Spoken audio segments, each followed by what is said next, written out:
Hey guys, what's up? It's Hope, and today is Thursday, March 16th, 2017, and I'm here to bring you just a really quick update.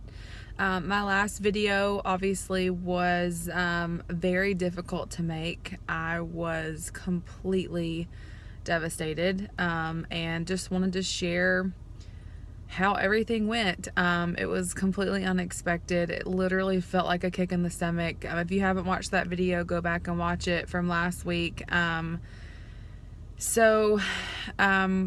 has been going on this week to prepare for surgery?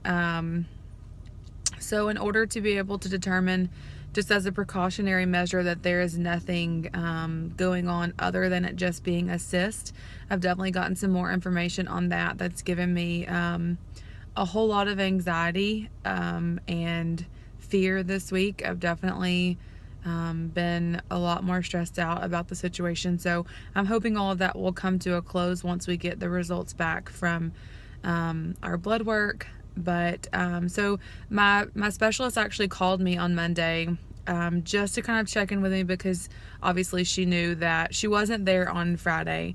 It was just the nurse and the IVF coordinator. And so she called me on Monday just to check in, because they had told her obviously that I was pretty upset about not being able to start IVF. And so I thought that was really awesome for her to personally call me and just to kind of check in with me and let me know what her plan is. The cyst is very large, and so that definitely has her concerned.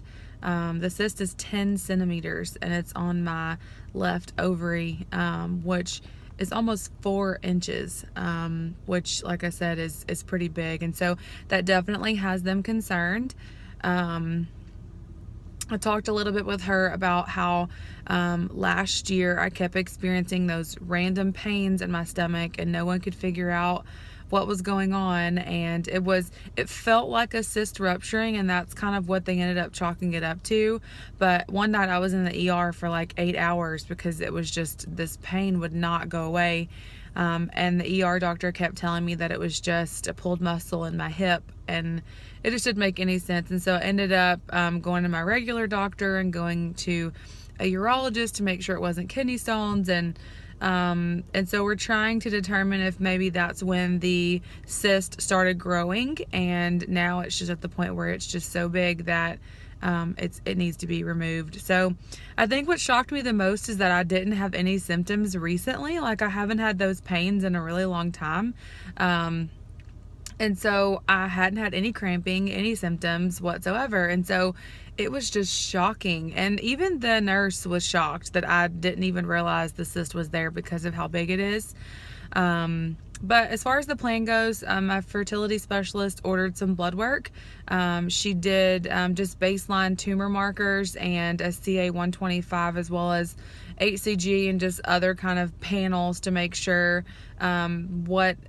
whatever it is, the cyst, that it was not cancerous, and that obviously I wasn't pregnant or anything. So that was pretty scary for her to use the words tumor marker, but it basically is just a baseline blood work that they do on patients anytime they find something like this, and it's just a precautionary.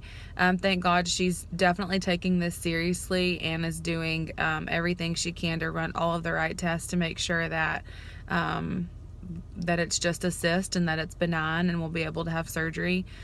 So I did the blood work. I should have the results back from that pretty soon. Like I said, it's definitely been I've been really anxious and just super nervous about that, just not knowing. And I mean, it's really hard to get news that there's something inside of you that you didn't realize was there for who knows how long.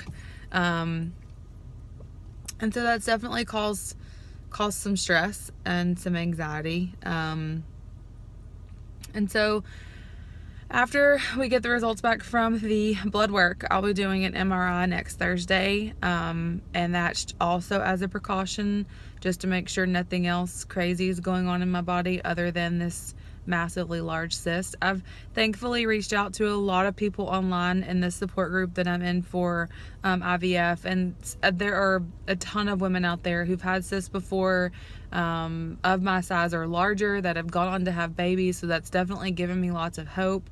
You know, obviously worst case scenario that the cyst is not benign, but I'm just praying that thought out of my mind. I'm not even thinking about that at this point. My specialist said that about 95% of these cysts are benign, so the percentage and the statistics is definitely in my favor. She did say that at the bottom of the cyst there is what appears to be some scar tissue, so she's concerned I might also have endometriosis, which I've never been diagnosed with before. So she said that she honestly can't wait to get in there just to get the cyst out and to clean up any sort of scar tissue that's in there that will hopefully better our chances of helping this first round of IVF be successful. And so that's really great. So after the MRI next week, we're going to schedule surgery. Surgery will happen about an hour and a half from where I live, because they don't have my specialist only works or operates at a specific surgery center, which is about an hour and a half away.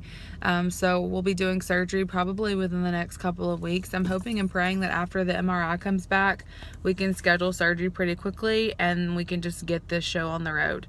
But she definitely was able to kind of calm me down. I was super nervous and just I don't know, all of this. I just didn't know any of this was going to happen. And so I had someone comment about how this isn't devastating. You're going to still be able to get pregnant. And honestly, it is devastating. We have been through so much over the last 4 years to get to the point that we were at. And there was so much hope and so much excitement. And finally, we felt like we were on the right track to having a baby, and then it was like our feet got swept out from underneath us. So that was definitely devastating, and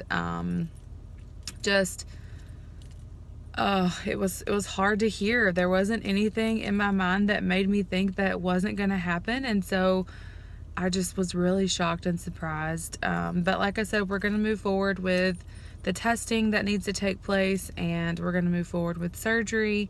And hopefully, you know, once I have surgery and they get the cyst out and any other scar tissue that might be there that could cause complications later, hopefully within the next few months after surgery, we'll be able to start preparing for egg retrieval again. Some other things that could happen if the cyst is large, like she might end up having to take my entire ovary. And then sometimes they have to take the tube on that side too, depending on how big the cyst is and what kind of damage is caused by the cyst, especially if there's endometriosis in there as well.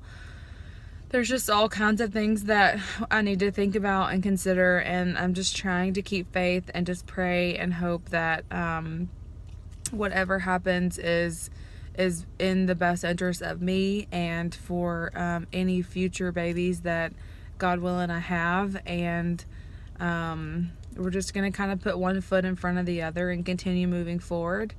I just wanted to take the time and thank y'all so much for all of your sweet comments on my last video. I appreciate your prayers more than you could ever possibly know. I'm so grateful for all the support that I have. I don't personally know anyone that's gone through IVF before.